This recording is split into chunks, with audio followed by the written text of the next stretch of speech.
बिस्मिल्लाहिर्रहमानिर्रहीम अस्सलाम वालेकुम वरहमतुल्लाहि वबरकातुहू अल्लाहुम्मा सल्लि अला मुहम्मद व आले मुहम्मद रब्बि इश्रह ली सदरी वयस्सिर ली अमरी वहलुल उक़दतम मिन लिसानी यफ़क़हू क़ौली आमीन। ख़वातीन व हज़रात, आप देख रहे हैं कुतुब ऑनलाइन और मैं हूं बिलाल कुतुब। और जो लोग साहिब औलाद हैं, ये सिर्फ उनके लिए बात कह रहा हूँ। जब हम बात करेंगे ना इस मौजू पे, तो मुझे बहुत से लोग जो हैं वो हज़रत उमर ख़त्ताब की मसाले देंगे, उनके इंसाफ की मसाले देंगे, और शायद कोई शख्स ये भी हमें सुना दे कि वो बकरी का बच्चा जो गुजर रहा था जगह से, जिसका पाँव पुल पर से उतरते हुए टूट गया था, तो उमर ख़त्ताब को रोते हुए देखा साहबा ने, और उन्हें कहा कि मैं कैसे इंसाफ पेश करूंगा। लेकिन उन्हें यह इल्म नहीं था कि उम्मत रसूल सल्लल्लाहु अलैहि वसल्लम जब 2020 और 21 के दरमियान पहुंचेगी तो वहां पे रियासत भी शायद इंसाफ देने की काबिलियत ना रखती हो। लेकिन मैं आपसे हल्फन कह रहा हूं, मेरे पास खुदा की कसम लफ्ज नहीं है कि मैं इस पे क्या राय दूं, लेकिन जिंदगी में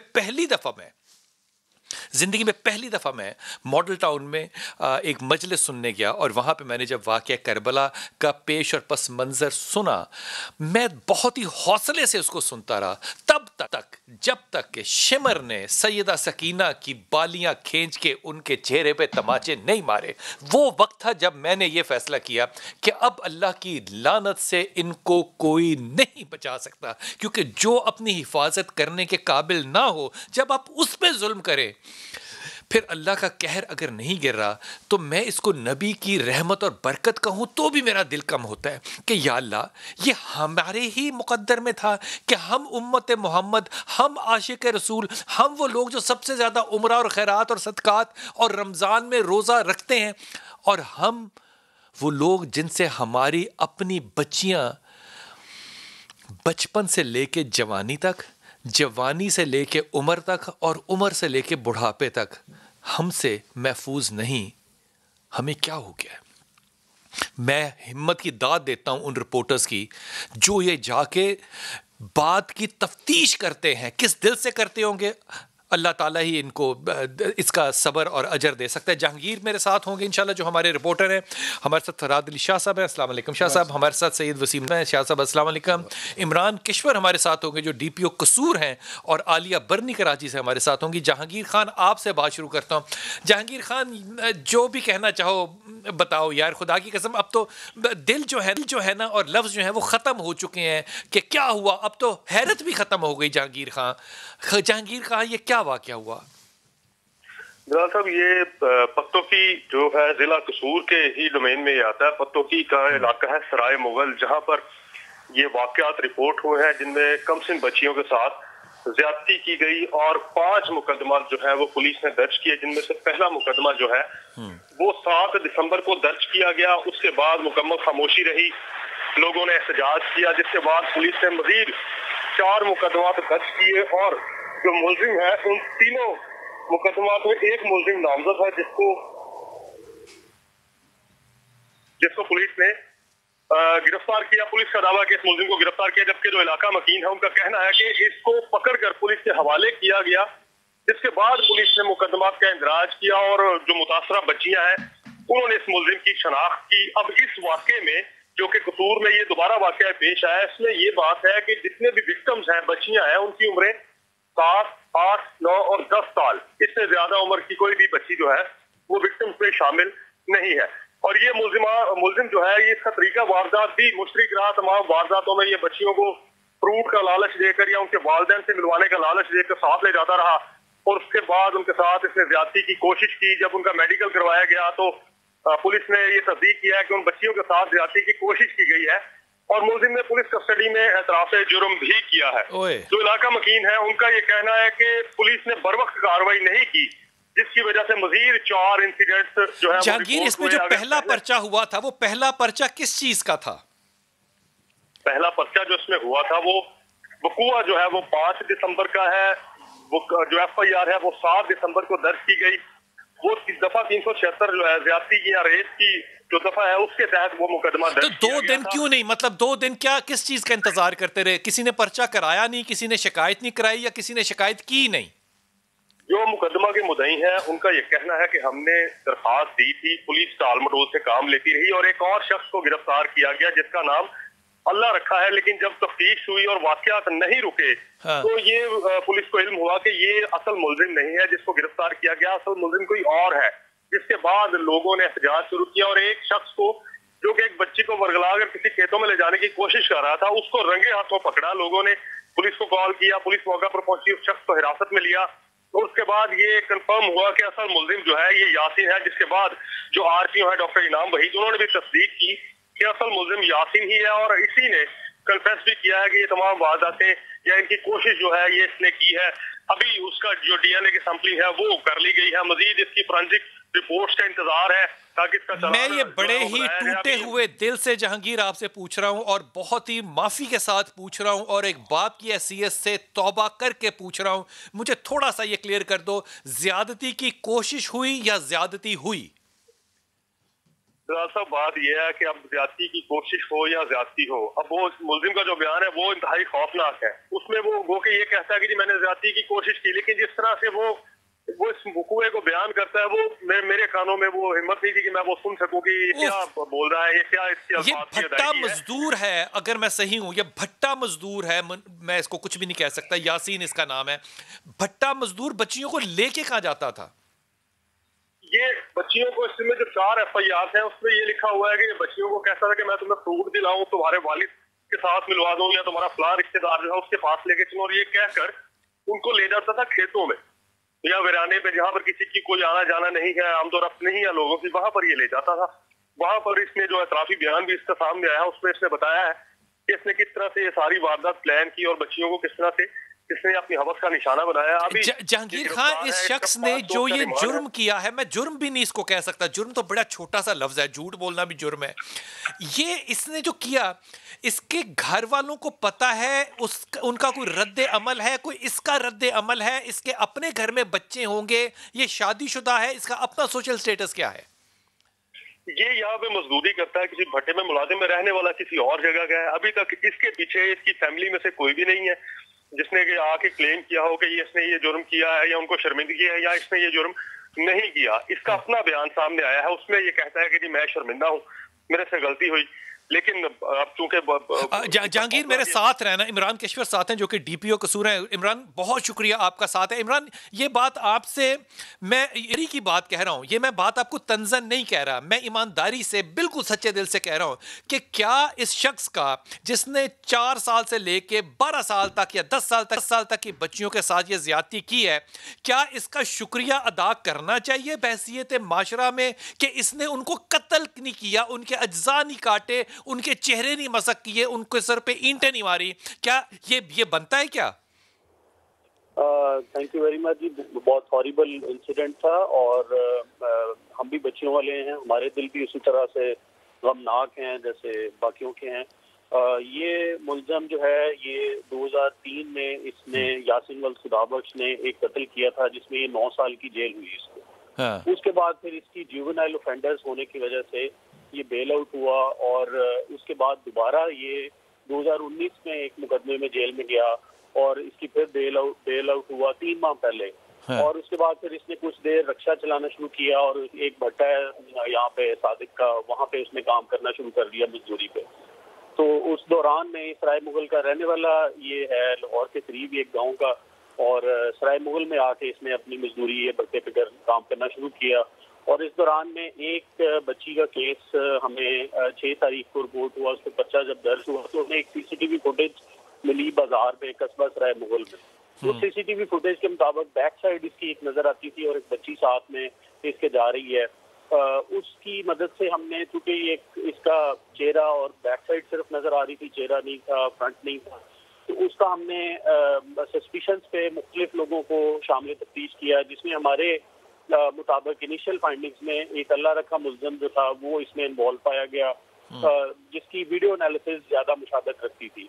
लेकिन अनफॉर्चुनेटली वो मुल्ज़िम नहीं था। इस दौरान में जो है ये मुल्ज़िम अपनी मजीद बच्चियों को इस तरह से इंटाइस करके ये इसने एक्ट किया और फिर ये एक रंगे हाथों जब 5वां ये शिकार करने जा रहा था तो उस वक्त रंगे हाथों ऑलमोस्ट ये अरेस्ट हुआ। अभी तक की जो रिपोर्ट और तफ्तीश है उसके मुताबिक 3 बच्चियों से अटेम्प्टेड रेप डॉक्टर के मुताबिक है और जो 2 बच्चियां हैं उनमें बिल्कुल वो अटेम्प्ट नहीं है, बट वो अगवा की कोशिश का उस पर पर्चा दर्ज किया गया है और डॉक्टर के मुताबिक भी यही है। इमरान बशीर, वहाँ के SHO को क्यों निकाला गया है, उसको सस्पेंड क्यों किया गया है, क्या क्या वजह इसकी? उसको सस्पेंड इसलिए किया गया है कि हमारी जो RPO साहब ने भी इंक्वायरी की और मैंने भी की, ऑफ कोर्स इनमें जीरो टॉलरेंस पॉलिसी है IG साहब की कि कोई भी इस तरह का केस जो है वो अनअटेंडेड ना छोड़ा जाए। तो हमारी इत्तला के मुताबिक इस हुए से जो फाइनल हुआ उससे 2 दिन पहले SHO से ये लोग मिले थे मुदई और इन्होंने इस बात की शिकायत की थी, लेकिन SHO ने उसमें देर की पर्चा दर्ज करने में, FIR अंदराज करने में, तो लिहाजा उसको सस्पेंड करके और उसके खिलाफ डिपार्टमेंटल इंक्वायरी। इमरान, एक छोटा सा मुझे जवाब दे दीजिएगा, क्या ज़ैनब बिल के आने के बाद भी पुलिस का रवैया कोई तब्दील या संजीदा नहीं हुआ इस मामले में?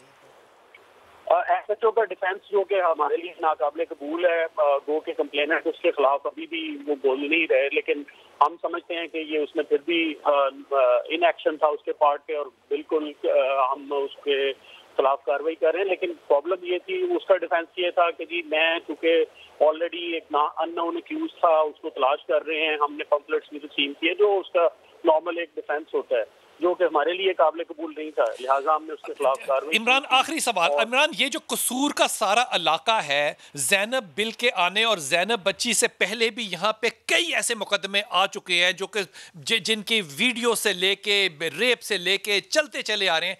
इस इलाके में क्या वजह है कि या यह इलाका ज्यादा एक्सपोज हो रहा है, यहाँ पे ऐसे केसेस क्यों आ रहे हैं ज्यादा, तहकीक क्या कहती है? इसमें हम एक कॉम्प्रिहेंसिव एक स्टडी कर रहे हैं जो चाइल्ड अब्यूज और सेक्सुअल ऑफेंडर्स पे हमने हॉट स्पॉट्स उसके निकाले हैं कसूर के। हाँ। और उसमें हमने वाटर एनालिसिस के लिए भी भेजा है कि उसका भी किया जाए और साइंटिफिक एनालिसिस भी किया जाए कि क्यों ऐसा है। लिटरेसी रेट को भी हम देख रहे हैं, भट्टे पे बहुत ज्यादा है लाहौर के नजदीक होने की वजह से, वहाँ पे मजदूर काम करते हैं, 47% लिटरेसी रेट है, इंतहाई गरीब लोग भी बचते हैं और अनएम्प्लॉयमेंट भी है, मतलब बहुत मिनिमल। लेकिन इमरान, ये इनमें से कोई भी चीज जो है वो इस चीज को जस्टिफाई नहीं करती कि 4 साल की बच्ची पर अटेम्प्ट हो रेप का या 10 साल की बच्ची पर अटेम्प्ट हो रेप का। फुली एग्री करता हूँ, लेकिन आपने जो कि साइंटिफिक स्टडी की बात की है तो वो अंडरवे है, वो मैंने शुरू करवाई हुई है। यहाँ पे हमने 3 PhD स्कॉलर्स को भी हायर किया है इसमें ताकि इस एरिया को स्टडी। शुक्रिया इमरान, बहुत शुक्रिया इमरान, बहुत शुक्रिया। आलिया बर्नी आप मेरे साथ हैं। आलिया, आपने रिपोर्टर की भी बात सुनी, इमरान जो कि DPO हैं कसूर के, इनकी भी बात सुनी। मैं उस दिन जिस दिन ये लोग सड़कों पे आपको हमारी तस्वीर में नजर आ रही है, मैं पत्तों की में था और यकीन कीजिए कि पत्तों की में पत्ता नहीं हिल रहा था, सब चैन था। ये सिर्फ हमारे रिपोर्टर की कारकर्दगी है कि इन्होंने वो चीजें कैप्चर की कि लोग सड़कों पे निकल रहे हैं। कोई फिक्र नहीं थी किसी को, कोई शहर बंद नहीं था, सड़कें चल रही थी, वो जो उनके कारोबार हैं वो खुले थे, चिल था सारा। 1 बच्ची, 2 बच्ची, 3 बच्ची, 4 बच्ची, कौम शहर सोया हुआ है सारा, पुलिस सोई हुई है। मैं यकीन ही नहीं कर सकता कि जब छठा केस हो जाए तो लोग सड़कों पे निकल आए, जब तक 6 ना हो लोग सर के नीचे हाथ दे के सोए हों, थानेदार जो है वो महविल ख्वाब हो और आप Zainab bill Zainab bill Zainab bill जिसका सेहरा मीडिया पे पड़ता है उसकी आप तस्वीर घुमा घुमा के इस माशरे में बस कहें जी बा कमाल कर दिया जी हमने, अब बच्चियां महफूज हैं। जिस माशरे में 4 साल से लेकर 10 साल की बच्ची महफूज नहीं है आलिया बर्नी, उसमें आप भी महफूज नहीं है और मैं भी महफूज नहीं हूं।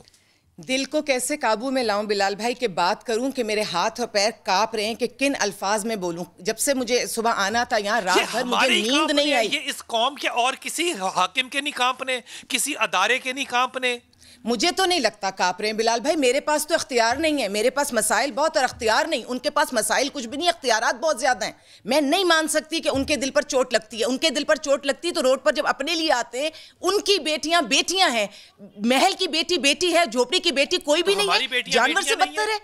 तो मैं नहीं समझती कि उनके दिल पर चोट लगती है। दुआ करती हूँ अल्लाह करे कि उनके दिल पर चोट लगे। और मैं ये समझती हूँ कि सूरज बेचकर दिया नहीं खरीदा जाता, चिराग नहीं खरीदा जाता सूरज बेच के, ठीक है। ये हमारी बच्चियों को जिस अंदाज में ये जो कुछ भी हमारे साथ हो रहा है, और ये जिस इलाके की हम बात कर रहे हैं कसूर की, अभी हम बच्चियों पे बात कर रहे हैं, इससे काफी साल पुरानी बात है कि यहाँ से कैमिल जोकीज के बच्चे भी जाया करते थे।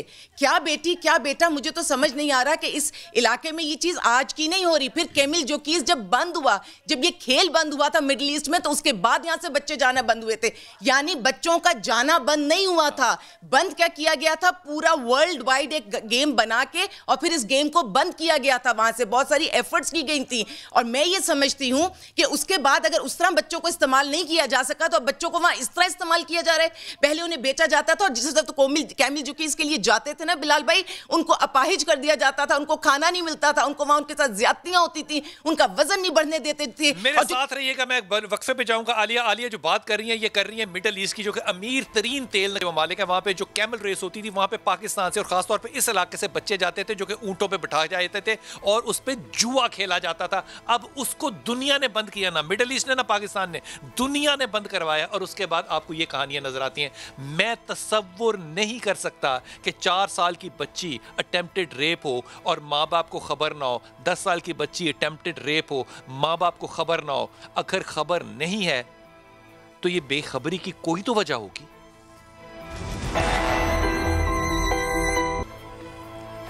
बिस्मिल्लाहिर्रहमानिर्रहीम। शाह जी, ईमानदारी से आप मुझे बताइए, क्या इसके अंदर जब पहली दफ़ा खबर मिल गई एसएचओ को और वो सही एक्ट और रिएक्ट करता, मैं मान ही नहीं सकता कि एसएचओ जो है वो उस एक जगह में एक मुजरिम को नहीं पकड़ सकता और उसने इतना वक्त जो है वो गुजार दिया कि वो तफ्तीश कर रहा था। क्या वो मुजरिम खुद नहीं है? फिलहाल भी पहली बात तो ये है कि पुलिस ऑर्डर 2002 आने के बाद एसएचओ ने तफ्तीश करनी नहीं होती। इसमें तफ्तीश का विंग अलहदा हो गया। एसएचओ ने सिर्फ फर्स्ट इन्फॉर्मेशन मिलने पे एफआईआर दर्ज करनी होती बस। और अगर वो एफआईआर दर्ज नहीं कर रहा तो वो बिल्कुल अबैटमेंट का पूरे तरीके से अबैटमेंट आनते जुर्म है कि जब आप मुजरिम को पूरे तरीके से तहफ़्फ़ुज़ दे रहे हैं। क्योंकि अब जब एफआईआर दर्ज होगी तो कलेक्शन ऑफ एविडेंस होगी। आपकी मोबाइल यूनिट वैन जो है वो चली जाएगी फॉरेंसिक साइंस की, वो वहाँ से कलेक्शन ऑफ एविडेंस करेगी। उस बच्ची से स्पर्म्स मिल सकते हैं। अब ये डीएनए इसका अगर ये करवा भी ले और स्पर्म्स ही डिटेक्ट नहीं हुए तो वो डीएनए किसके साथ मैच करेंगे? और ये जो आप ये साबित नहीं होगा। और फिर बाद में बातें आती हैं कि जी पुलिस ने तो पकड़ लिया था लेकिन कोर्ट ने एविडेंस ना होने की वजह से बरी कर। कोर्ट किसी की ख्वाहिश पे किसी को सजा नहीं दे सकती।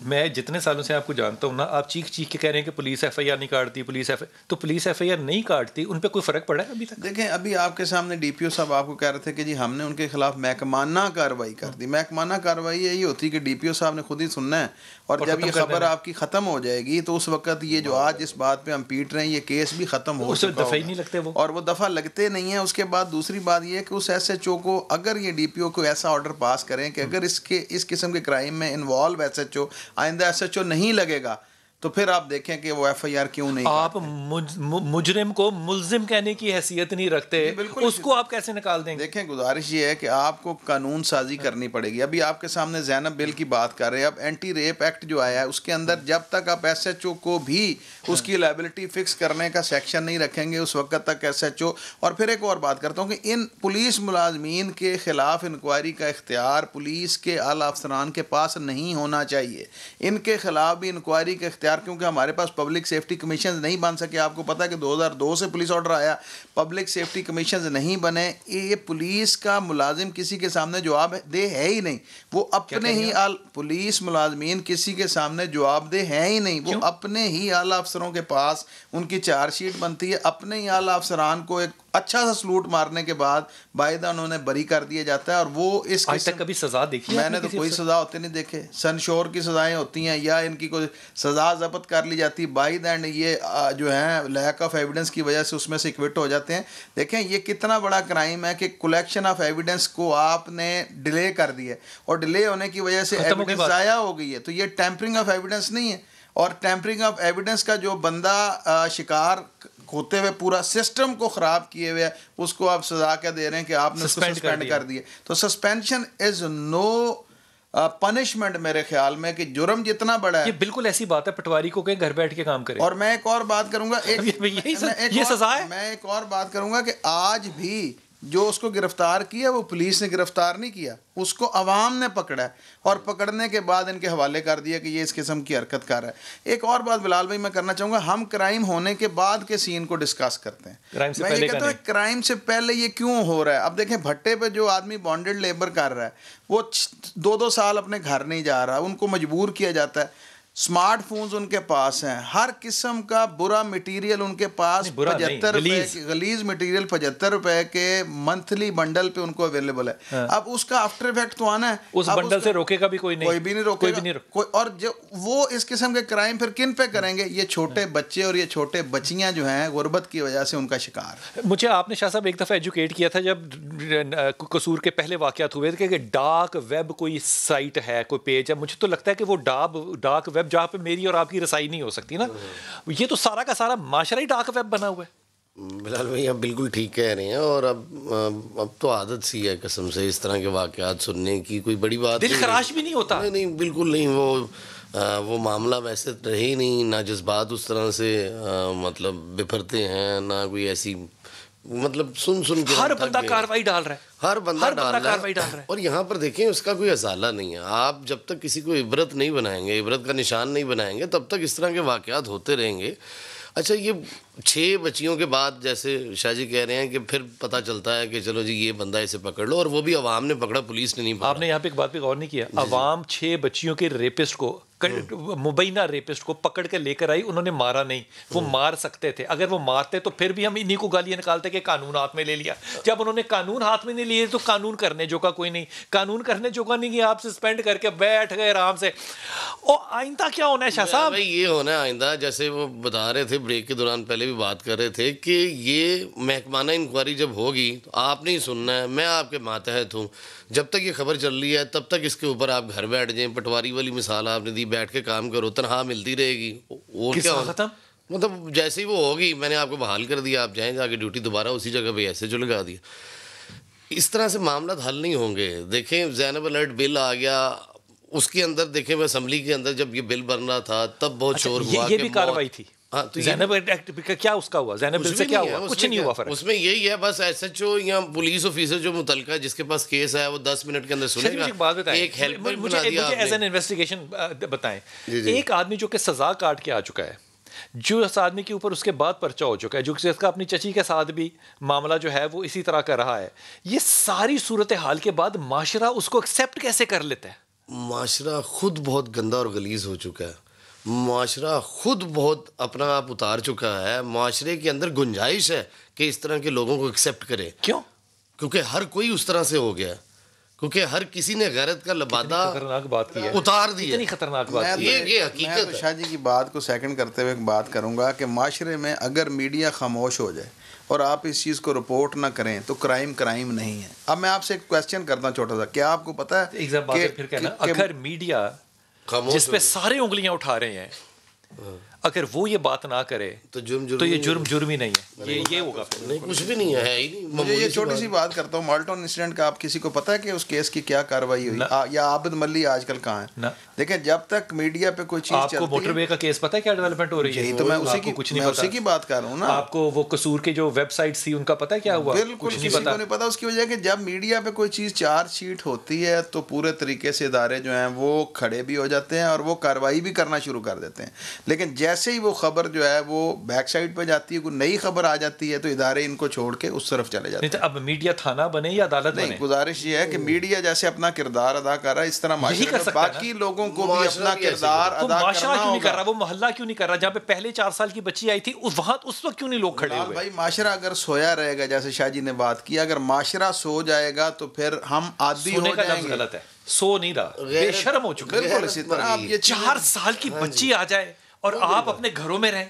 और बिलाल भाई 6-6 माह की बच्चियों के साथ क्या आप कर रहे हैं यार? यहाँ पैदा होतों के साथ ऐसे होता है। वाकया होता है ना बिलाल भाई, उसके घर करबला हो जाती है, लेकिन हम किसी और के साथ होने वाली करबला को अपनी करबला नहीं। हाय हाय हाय हाय हाय हाय आलिया, बात सुनी जिसके घर में ये होता है उसके घर में करबला होती है, लेकिन हम किसी करबला को अपनी करबला नहीं समझते। खुदा की कसम इस पर राय ना देना, क्योंकि ये बात सच है। इस आदमी ने मैं इसको कुछ भी नहीं कह सकता, क्योंकि फिर मेरे कान में आना है कि आप किसी के बारे में ऐसा नहीं कह सकते। मैं इस आदमी को सिर्फ कहता हूं, मुबैना मुल्जिम जो है ये बच्चों को पता है क्यों लेके जा रहा है, मैं तुम्हें फल खिलाता हूं। ओए होए होए होए होए होए। इस गुर्बत में जहां 2 वक्त की रोटी नसीब नहीं होती, वहां आप फल का लालच देंगे तो वो बच्चा आपको अपना बाप ही समझेगा, लेकिन उस बाप में बाप होने की कैपेसिटी नहीं है। ये मैं नहीं ला सकता, ये कौन लाएगा माशरे में? मेरी समझ से बालातर है आलिया ये बात। मुझे तो समझ नहीं आते हमारे थिंक टैंक कहाँ हैं, हमारे शायर, हमारे लिखारी, हमारे सहाफी, हमारे थिंक टैंक जो कराची में जब रात को सड़कें धुला करती थी। बिलाल भाई सोया हुआ कोई नहीं है इस वक्त मेरे मुल्क में, सोया हुआ कोई नहीं है, इसलिए तो हम उन्हें जगा नहीं पा रहे, क्योंकि ये जागे हुए हैं और जगाए हुए को मैं कैसे जगाऊं? ये सब जागे हुए और जो कर रहे हैं अपनी मर्जी से कर रहे हैं। सिर्फ जिसके घर में करबला होता है उसके घर में करबला उसकी मर्जी के खिलाफ होता है, वो दुख सिर्फ उसका अपना होता है, लेकिन जो कर रहा होता है वो सारा प्लान है। ये पूरा एक माफिया है। हमें तो सिर्फ एक लॉलीपॉप दिया जा रहा होता है कि जी ये कानून बन गया, ये चीज बन गई। अगर कानून बन गया होता, अगर इंप्लीमेंटेशन हो गई होती, तो मैं एक माँ की हैसियत से थोड़ी चिल्ला रही होती। ये मुल्जिम चिल्ला रहा होता कि इसके साथ अब इंसाफ होने वाला है, इसके साथ बहुत बुरा होने वाला है। वो नहीं चिल्ला रहा, वो मुतमईन है। चिल्ला कौन रहे? मैं चिल्ला रही हूं, मैं दुख में हूं, आप दुख में हैं, बाकी सब मुतमईन है।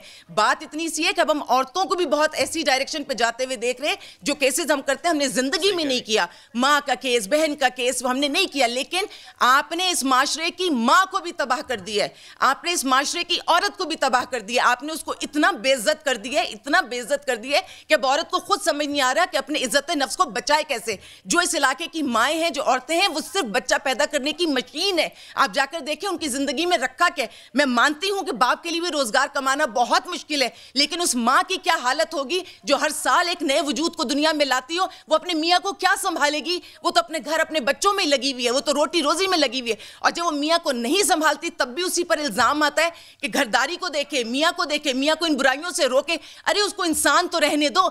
हम अपनी बेटियों को कहते हैं आलिया मेरे साथ रहना, आलिया मेरे साथ रहना। मेरे बच्चे, आपने जो बात की है ना, ये खुदा की कसम ये दिल में तीर की तरह चुभ गई है कि वो औरत जो रोज हर साल एक बच्चा पैदा कर रही है, वो बच्चों का ख्याल कैसे रखे। ये जिम्मेदारी किसकी है और किसकी नहीं है, इसका तज्जिया तो हम कर सकते हैं, इसका नतीजा अक्स करके कोई इससे फैसला निकाल सकते हैं। वापस आते हैं, डॉक्टर हुसैन अकबर से बात करते हैं। करबला क्या औरों का रोना है, वो मेरे घर का रोना नहीं है? वापस आइए।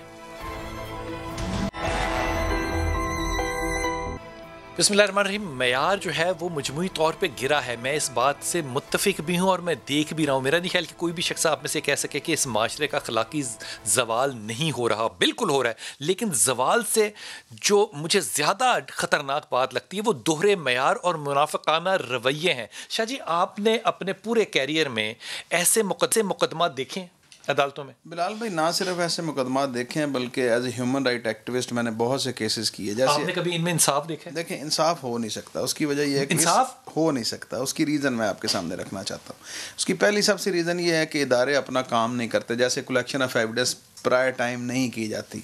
सेकंड थिंग इज कि ये जुर्म है, लेकिन इसकी सज़ा हमारे मुल्क में इसके हवाले से लेजिस्लेशन नहीं है। सेकंड थिंग इज के कलेक्शन ऑफ एविडेंस उस मेयार की नहीं की जाती जिस मेयार की होनी चाहिए। थर्ड थिंग इज कि आज कंप्लेनेंट आपको बहुत अगरीब नज़र आ रहा है। माशरा आपको सड़कों पर टायर जलाता हुआ नजर आता है, लेकिन ये माशरा उस दिन सड़कों पर टायर क्यों नहीं चलाता जिस दिन ये कंप्लेनेंट अदालत के कटहरे में खड़े हो कहता है कि ये मुल्ज़म मेरा नहीं है और मैंने तसल्ली कर ली है, मेरी बच्ची से ज्यादती इसने नहीं की। भाग जाता है, ये अपने बयान से मुनहरफ हो जाता है। एक सेकंड, ये अदालत में खड़े होके, ये बीसियों केसेस में अदालत में खड़े होके, मैंने आपके यहाँ एक प्रोग्राम से केस किया था, आपको याद होगा कि जिसमें लाश गाड़ी में रख के वो खवातीन शुआर में जी बिल्कुल बिल्कुल बिल्कुल बिल्कुल याद नाले में फेंकी थी। वो केस आपका as a human right activist हमने टेकअप किया।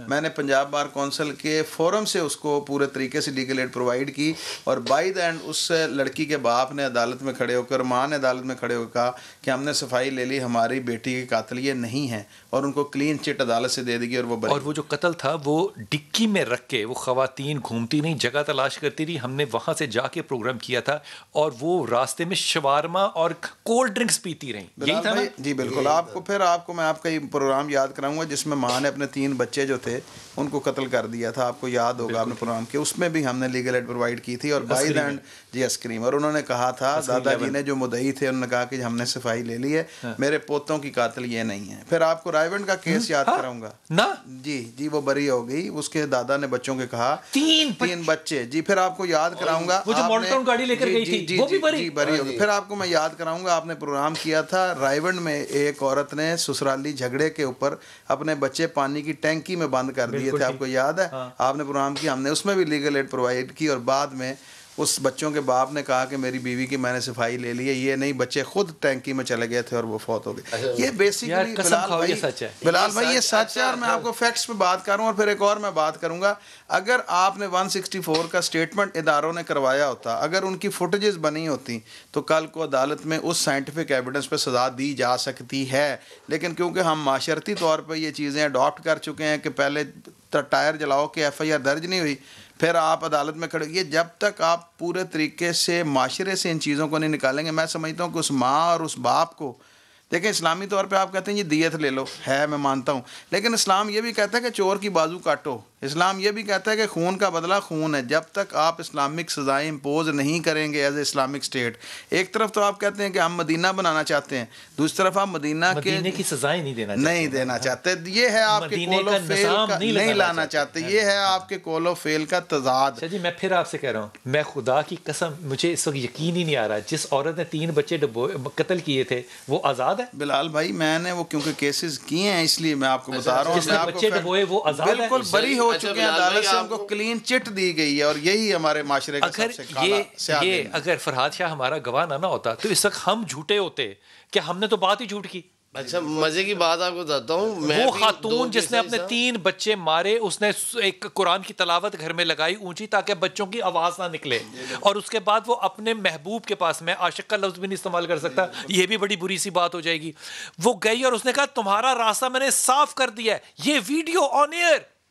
और उसके बाद बिलाल भाई वो आपको फिर वो केस दिन भूल गया आपको, जिस दिन एक बेटी ने अपनी माँ को तशद्दुद का निशाना बनाया था और आपने उसके घर जाके प्रोग्राम किया था, याद है? वो क्रिश्चियन MNA की बीवी और बेटी, वो माँ ने भी फिर कहा कि मैंने गलती से ये बयान दिया था, ये मेरे मुल्ज़म नहीं है, और वो भी बरी। वो जो वीडियो उसने ली थी जी वो सारी की सारी डिस्कार्ड हो गई, और जो टीवी पे चली थी, आपके प्रोग्राम में भी चली, सोशल मीडिया में चली, बिल्कुल चली थी, जब माँ को मारा, जब जी बिल्कुल मारा, और वो आपको याद, और हम उसके साथ खड़े हुए उसके घर जाके प्रोग्राम किया था, आपको याद है? उस प्रोग्राम के अंदर, और अब हम झूठे हो गए, बिल्कुल झूठे हो चुके हैं, और उन्होंने कहा कि वो गलत था सारा, और हमारे मीडिया गलत। अच्छा यहाँ पे यार दुआ नहीं कि अल्लाह करे ये झूठ बोल रहे हो, खुदा की कसम अगर ये सच है। अच्छा भाई अगर इन्होंने 5-6 वाकयात का जिक्र किया ना, तो उनके अंदर 2 से 3 प्रोग्राम्स में मैं था, और उन प्रोग्राम्स के अंदर हम ये कह चुके हैं अपने कंक्लूजन के अंदर, एंड के ऊपर, कि इसके अंदर ये मुद्दई बनेगा, ये मान जाएगा, ये खत्म हो जाएगा।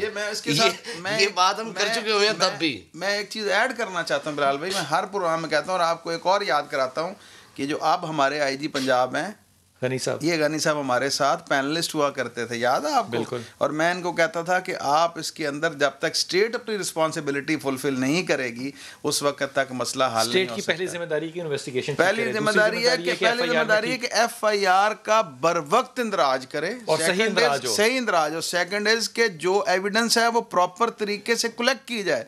थर्ड थिंग इज कि अगर वो बयान दे भी मुनहरफ हो तो उसके खिलाफ मुनहरफ होने के केसेस जो है उसका इंदराज किया जाए। जब तक आप क्या कह रहे हैं?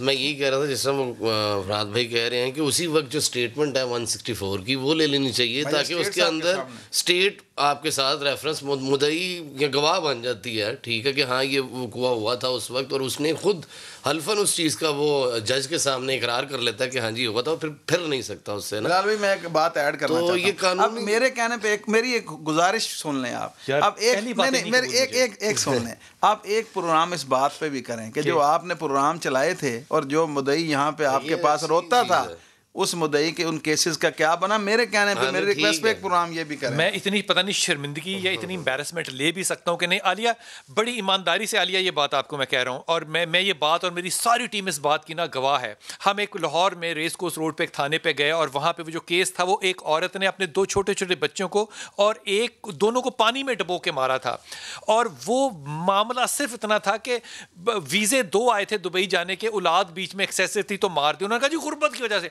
उनके घर में वॉल टू वॉल कारपेट था, और एक बेहतरीन 5 स्टार होटल से धुले हुए कपड़े जो थे वो लिफाफों के अंदर लटक रहे थे, क़यामत, और बेहतरीन 90 हज़ार का सेंट टेबल पे पड़ा था। खातून को मिलने की इजाजत नहीं मिल रही थी, वो जेल में इतनी ताकतवर थी, पता नहीं वो कितनी ताकतवर थी। जब वो मिली तो उसने बाजू पकड़ के बड़े आराम से कहा कि आप मुझसे प्यार से बात कीजिएगा। जब ये वो बात कह रही थी, आलिया, उस वक्त हमारे कैमरामैन रो रहे थे रात के 2:30 बजे, और उस वक्त पुलिस वाले रो रहे थे जो कि वहां पर खड़े थे। और वो औरत अगर आजाद हो जाए तो फिर मैं और आप गलत होंगे ना आलिया, कहीं तो गलत होंगे। बिलाल भाई, औरत को कमजोर कहने वाला बेवकूफ है। औरत को पॉजिटिव रहने दें, औरत को अच्छा रहने दें। वाला जूते फिर खाता है, ना कमजोर मैं कह सकता हूं ना ताकतवर कह सकता हूं। देखिए बिलाल भाई, मैं सिर्फ एक बात जानती हूं कि ये हमारे मुल्क में या दुनिया में मर्दों की तो एक साइकी चल रही थी। मुझे दुख इस बात का है कि इसमें औरत शामिल हो गई है, गुनाहों में, कत्ल में, अपने महरमों को मारने में, बच्चों को मारने में मां शामिल हो गई है। ये बहुत अलार्मिंग सिचुएशन है। मैंने बहुत, इस वक्त भी मुझे ये कहते हुए बेइज्जती तो महसूस हो रही है कि औरत तो मैं भी हूं। अरे कानून ने क्या सजा देनी थी? मां पैदा करते हुए जो एक दर्द उठाती है ना बच्चे का, वो उसमें मर जाती है, उसको कानून की जरूरत नहीं थी, उसको तो खुद खत्म होना चाहिए था। मैं गुर्बत के नाम पर बच्चों को कत्ल करने को नहीं मानती। 25 साल से एनजीओ चला रही हूं। अल्लाह सलामत रखे उन लोगों को जो इन बच्चों को खाना खिला देते हैं मेरे मुल्क में। ऐसी कोई गुर्बत नहीं है मेरे मुल्क में, कभी कहत नहीं पड़ा। रोटी अनाज अल्लाह ने कभी खत्म नहीं किया। ये झूठ है, ये फरेब है। और मैं ये समझती हूं कि इन औरतों को, जिनको हमने पढ़ा लिखा कर भी घर से बाहर निकाला है, खुदारा इनके हाथ में हथियार दे दिए। अगर इनको हथियार दिए औरत को, और औरत को इज्जत नफ्स नहीं दी और उसको वैल्यूज की बाउंड्री में नहीं बांधा, तो आप सोच नहीं सकते बिलाल भाई इस मुल्क का अंजाम क्या है। औरत घर से निकली है पढ़ लिख के, लेकिन खुदारा इस हथियार के बाद उसको वैल्यूज में, मोहब्बत में, घरदारी में, रिश्ते में, महरम में बांधिए। सिर्फ औरत के बाहर निकलने पे तो बहुत ज्यादा जोर हो रहा है, और जब वो बाहर निकल रही है उसके बाद उसके साथ जो चीजें हो रही हैं, जो वो खुद भी कर रही है और वो तशद्दुद का निशाना भी बन रही है, आप सोच नहीं सकते हैं कि इसके बाद माशरा वापस नहीं पलट पाएगा। अगर औरत को आज बचा लिया तो शायद हम वापस आए, अगर नहीं बचाया तो हम कहीं के नहीं रहेंगे। आपकी बात में अंदर बड़ा वजन है, लेकिन आलिया बरनी, इस बात को भी जरा जहन में रखिएगा कि आपने तो कह दिया कि इस औरत को, मैं तो ये भी नहीं कह सकता इस औरत को, मैं लफ्ज़ भी नहीं इस्तेमाल कर सकता, रिश्तों में बांधिए, मैं तो ये लफ्ज़ भी नहीं इस्तेमाल कर सकता बांधिए, क्योंकि सारे लोग जो है वो मेरे ऊपर ही बारिश करेंगे कि आपने बांधने का जिक्र कर दिया। जब रिश्तों में तकद्दुस ना रहे तो माशरा बेहया हो जाता है, ये यकीनन बात है। लेकिन मामला ये है कि क्या आज मैं ये जुर्रत कर सकता हूं कहने की जो आप फरमा रही हैं? मेरा जवाब है नहीं, मैं ये जुर्रत नहीं कर सकता। मैं एक किडनैपर को आज से कई साल पहले तक मैंने उस किडनैपर के लिए एक लफ्ज इस्तेमाल कर दिया था जो हदीस में मौजूद था, और मैंने नबी का लफ्ज इस्तेमाल किया था, अपना नहीं किया था। उस पे पकड़ हो गई कि आपने उसके लिए ये लफ्ज कैसे इस्तेमाल कर दिया। मैं तो खुदा की कसम इतना डर गया हूं इस बात से कि ये जो जुमले आप कह रही हैं ये सोच सकता हूं, मान सकता हूं, लेकिन मेरे लब ये लफ्ज कह नहीं सकते। क्या ये मुनाफिकत है? मेरा जवाब है हाँ, यही मुनाफिकत है।